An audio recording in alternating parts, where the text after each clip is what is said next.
kita baca ta'limnya ya sedikit, udah lama kita kagak baca halaman 41 ya. Bismillahirrahmanirrahim. Faslun fima yurithul hifza wa fima yurithun nisyan. Wa aqwa asbabil hifzi al-jiddu al-muwazabatu wa taqlilul ghadai wa salatul laili wa qiraatul qur'ani min asbabil hifzi. Qila laisa syai'un azyadu lil hifzi min qiraatil qur'ani nazran wa qiraatul qur'ani nazran afdalu li qawlihi alaihi salatu wassalam afdalu a'mali ummati qiraatul qur'ani nazran. Ra'a Shaddad bin Hakim ba'du ikhwanihi ba'da wafatihi fil manami faqala li akhihi ayyu syai'in wajadtahu anfa'u qala qiraatul qur'ani nazran wallahu subhanahu wa ta'ala a'lam. Faslun fima yurithul hifza wa fima yurithun nisyan. Satu fasal yang menyebutkan tentang apa-apa yang mendatangkan kemudahan ketika lagi belajar, jadi mudah ngapal gitu ya, mudah menghafal ketika belajar. Wa fima yurithun nisyan, dan apa-apa yang menjadikan gampang lupa ketika belajar itu. Kita udahan kalau nggak belajar udah tua, itu kan ada lagunya begitu ya. Belajar di waktu kecil bagai mengukir di atas batu. Kalau belajar udah dewasa seperti mengukir di atas air. Jangankan sampai di rumah, baru nyelah motor udah lupa tadi tuh ngaji tadi yang bahas apa ya, baru nyelah motor udah lupa gitu. Tapi nggak begitu juga dalam menuntut ilmu, kan nggak ngelihat kecil, nggak ngelihat gede. Kewajiban orang menuntut ilmu ya sampai kapanpun punya kewajiban. Nah ini di fasal ini Syekh Az-Zarnuji menyebutkan apa-apa yang bisa mendatangkan kemudahan kita untuk menghafal. Wa aqwa asbabil hifzi, ya, yang paling kuat sekali sebab daripada orang bisa kuat menghafal itu adalah al-jiddu, kesungguhan. Itu dulu dah dalam hati nih punya apa? Kesungguhan untuk bisa menghafal, ngapalin apa-apa yang udah kita pelajarin. Itu yang pertama, kesungguhan dulu. Jadi kalau nggak ada kesungguhan ya mana mungkin kita bisa ngafal pelajaran yang kita pelajarin kalau kita nggak sungguh-sungguh untuk mendapatkan itu ilmu. Dan juga al-muwazabatu, senantiasa apa? Diulang-ulang. Muwazabah. Jadi selain daripada sungguh-sungguh ya diulang-ulang juga. Ya kalau sungguh-sungguh doang agak dibaca-baca. Itu kitab ketemunya tiba malam Selasa. Ya, tiba ketemu malam Selasa gitu. Itu kadang-kadang juga lupa, nggak kebawa itu kitab kan gitu, catatan. Ya, makanya kan kemarin diingetin ya dalam taklim juga, ketika orang belajar bagaimana catatan, bawa catatan tuh ya, apa yang kita catat nanti di rumah kita ulang-ulang. Makanya kalau nyatet pelajaran itu kudu apa, pakai tulisan yang bagus, yang bisa kebaca, bahkan yang bisa baca bukan kita doang. Siapa? Bisa jadi anak keturunan kita nanti bisa baca. Ini jangankan anak keturunan kita, kita sendiri juga harus membaca. Lagi ngaji tulis apa gitu, set. Ya. Sampai di rumah dia bingung gini. Tadi apa ini ya, gitu. Kalau bisa catatan kita itu bisa dibaca orang juga. Kan kadang-kadang dulu gitu kalau di sekolah begitu ya. Kita nulis pakai kode, jangan sampai dicontek. Emang pelit banget ya, medit banget. Jangan sampai dicontek orang nih katanya. Padahal ya ketika orang nuntut ilmu itu ya membuat sebuah catatan, karena hafalan kita, ingatan kita apa? Terbatas. Suruh ikat gitu ya, ikat tuh. Karena ilmu itu apa? Sayyidun, apa? Buruan. Ikatlah buruan kita dengan apa? Ya itu tulisan. Tulis, catat. Oh iya. Kalau kita ingat-ingat ya susah. Coba dah. Yang udah nulis saya kalau lupa. Gitu. Dan juga wa taqlilul ghadai. Ya. Orang biar mudah menghafal jangan banyak makan. Ya. Taqlilul ghadai, sedikit makan. Ya kalau kekenyangan mulu otak juga susah, bakal mikir. Ya bahkan kan bakal ngapal, mikir susah, kenyangan. Tapi ini ada orang jadi dia lapar bego, kenyang bego kan gitu. Kapan pinternya nih dia kata gitu ya. Kalau lapar susah mikir katanya. Makan lu makan, terus makan kenyang. Kagak bisa juga mikir lah, lu lapar bego, kenyang bego gitu. Jadi taklilul ghadha, bukannya kagak makan, tapi jangan banyak banget, sedikit aja, jangan kenyang-kenyang. Itu ilmu. Tuh. Makanya kalau anak-anak pesantren itu apa? Prihatin kan? Di pondok diprihatin banget. Karena apa? Makannya diapain? Diatur. Ya itu ditaker, diatur. Karena emang apa? Ya itu tadi taklilul ghadha itu merupakan salah satu penyebab orang itu mudah menghafal. Makanya di pesantren makannya diatur. Boleh nambah di pesantren? Loh kagak boleh. Ya, diatur makan itu. Bahkan ada pesantren yang makannya ya pagi sarapan, siang sama sore, malam kagak makan. Gitu.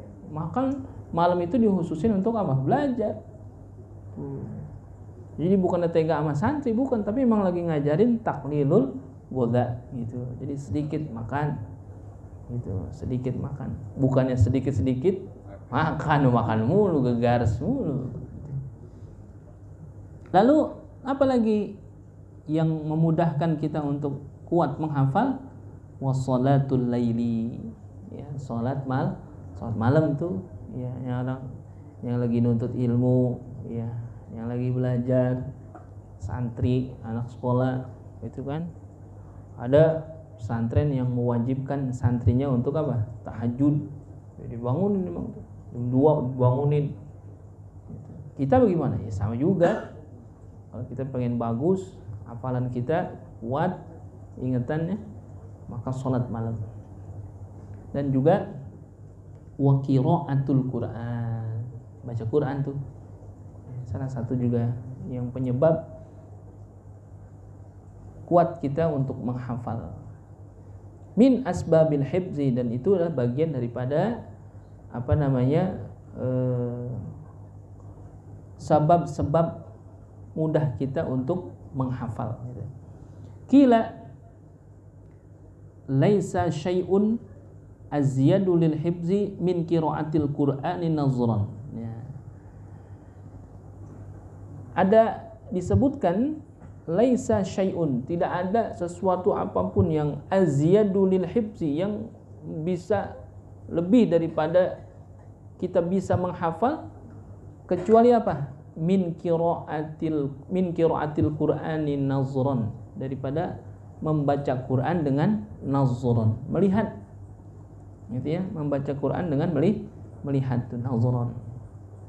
Karena ada hadits Nabi nih, afdalu liqaulihi alaihi salatu wassalam. Ini keafdalannya dari hadits Nabi kita Muhammad sallallahu alaihi wasallam.